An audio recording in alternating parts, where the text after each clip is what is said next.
Gando na yung good morning mga kababayan ko. Andito tayo sa seaside ng MOA. I-update ko lang kayo dito sa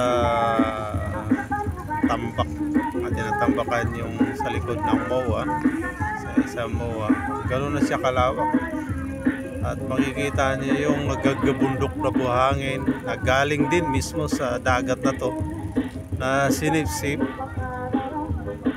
at itinambak naman dito sa bandang side na to. Kaya tingnan mo, napakalawak na. Halos di mo na makita yung side na yun sa dagat na yun. Kasi sa haba, sa lawak na at mahabang tatambak hanggang doon. Makita mo yung may backhoe pa doon sa dulo. May bako dun sa dulo. Ay, napakalawak at napakahaba na. Grabe. Sa darating na mga panahon, di natin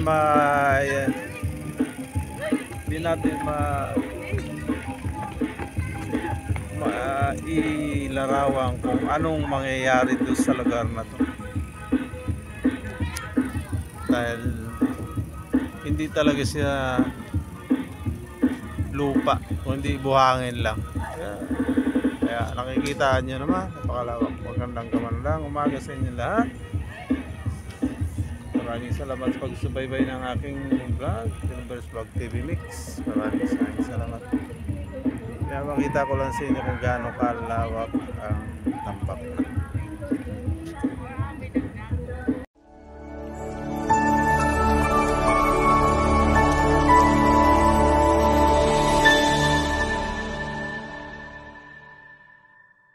Hanggang doon sa may Pasay Harbor, napakalawak na talaga, grabe.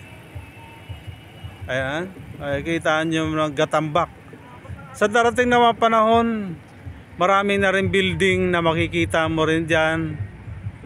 At hindi mo na rin siguro makikita yung sunset pag dito ka sa side na to, dahil napakalawak na ng tambak. At magkakaroon na rin siya ng mga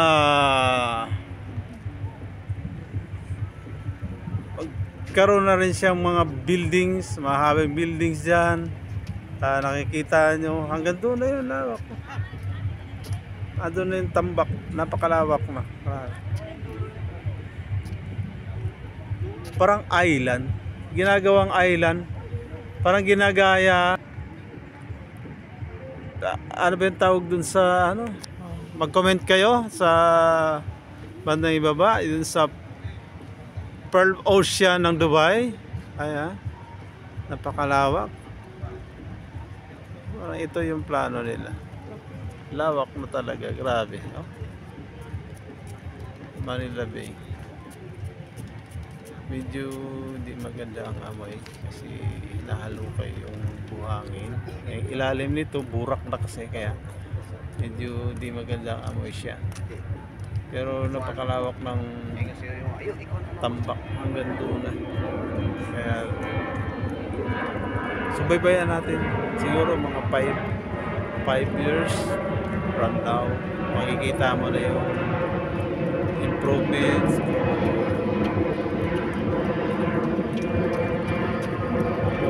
anong narapat gagawin dito. I-update ko na lang kayo at antayin natin kung anong mangyayari dito. Dito na natin magtatapos at makikita nyo naman, napakalawak ang tambak na talaga. Antayin na lang natin kung anong mga kaganapan sa madarating mga taon at yung anong makikita na natin ang kagandahan na nito pag natapos ng darating na panahon. Maraming salamat sa pagsubaybay ng aking vlog. Maraming salamat, guys. Sa mga OFW dyan, maraming salamat at mag-ingat po kayo lagi. Bye-bye!